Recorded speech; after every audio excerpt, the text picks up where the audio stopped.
Rev, I want to play a little bit of Trump. He was on Fox Business this morning talking to Maria Bartiromo, where he once again is not seeming totally enthusiastic about the idea of debating Kamala Harris. Let's play that. Right now, I say, why should I do a debate? I'm leading in the polls. And everybody knows her. Everybody knows me. She's taunting you now. She's saying he doesn't want to debate me. Say it to my face, President Trump. That's what she said the other night. Look, she's a third-rate candidate. That's the thing, Rev. When you are facing a third-rate candidate, who wants to debate a third-rate candidate? You don't want to do that. I mean, you'd think if he really thought she was a third-rate candidate, he would really warm to the notion of devastating her, beating her senseless in a debate, but he somehow doesn't. What do you think? Do you think he's afraid of Kamala Harris? I know he's afraid. He's very intimidated by anyone that, first of all, can go toe-to-toe with him in terms of policy and content and knows how to work the stage and use the stage. Kamala Harris, as vice president, and even before that as senator and attorney general, has shown she has sharpened her skills on the platform, which scares him to death because he cannot deal with someone that can match or even excel beyond his performance, because that's all he has is performance. You take, for example, when he was at the National Association of Black Journalists and the question of DEI came up, and he says, well, how do you define it? And they said, the questioner said diversity, equity, and inclusion. Well, because he doesn't know what DEI is. He's against it because his MAGA base is against it. But if you name policy things, he has no idea what you're talking about. He didn't even read his briefing papers, according to many sources, when he was president. So for him to debate somebody like Kamala Harris, who is well-honed in all of the issues and the content, he's running away from her. I said before, I'll say it again, he's a political punk. When somebody calls his bluff, he won't show up to the fight.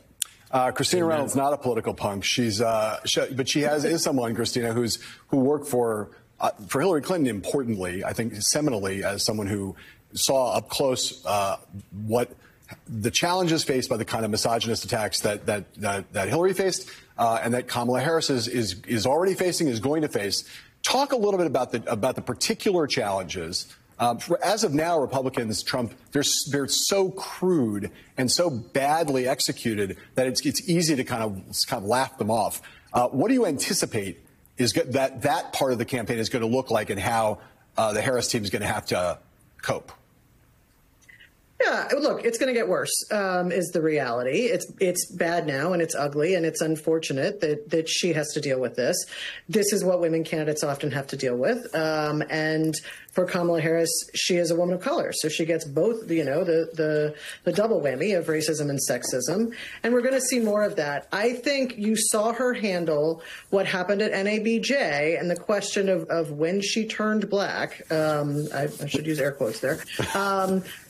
We heard her handle that incredibly well down in Texas when she referenced the fact that it was the same old show. I think you showed this quote, right? It's divisive.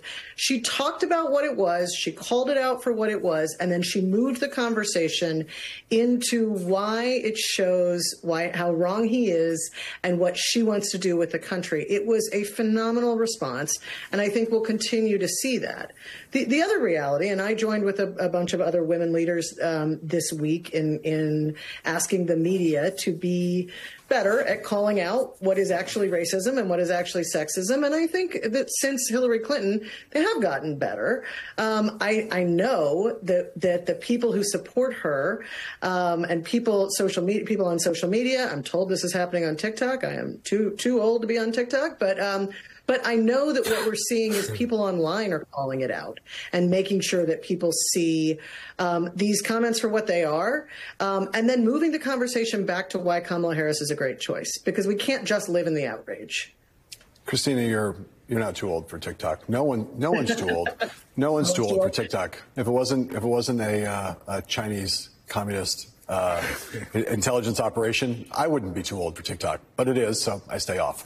No one is going anywhere. When we come back, more on Kamala Harris's very, very, very, very, very good week and how she's been able to stay far and above her opponent's complete meltdown.